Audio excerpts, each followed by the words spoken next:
بسم الله الرحمن الرحيم. السلام عليكم ورحمة الله وبركاته. اسمي أحمد سالم مكويوة من جمهورية تنزانيا الاتحادية. جئت هنا مشاركا ومتسابقا في جائزة في مسابقة تركيا الدولية لحفظ القرآن الكريم وحسن تلاوته. Evvela selam söylüyor ve diyor ki ben ismim Ahmet Salim Mukyaviya. Kendisi Tanzanya ülkesinden gelmiş. Burada uluslararası güzel okuma ve hafızlık yarışmasına katılmak üzere Türkiye'ye geldim. أهميتها يجعل الأطفال والعالم كله يشتغلون بكتاب الله سبحانه وتعالى بحفظه وتلاوته وحسن أدائه. En önemli ehemmiyetlerinden bir tanesi çocuklar, ondan sonra gelecek nesil bu tarz programları görünce teşvik oluyor. Kur'an-ı Kerim'i daha güzel okumaya, ezber okumaya teşvik oluyor. Bu en önemli meziyetlerden bir tanesi bu programların.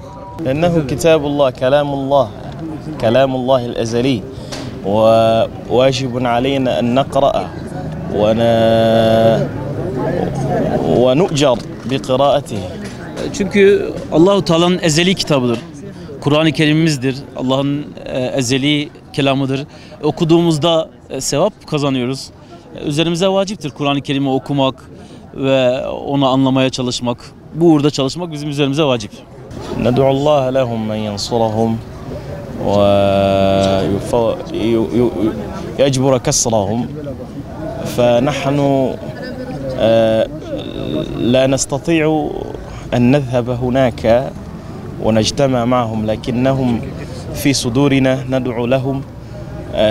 ندعو لهم كلا في صلواتنا وفي كل شأننا إن شاء الله ييسر لهم ويجبر كسرهم ويرحم موتاهم إن شاء الله. Tabii ki Gazze'li kardeşlerimize dua ediyoruz.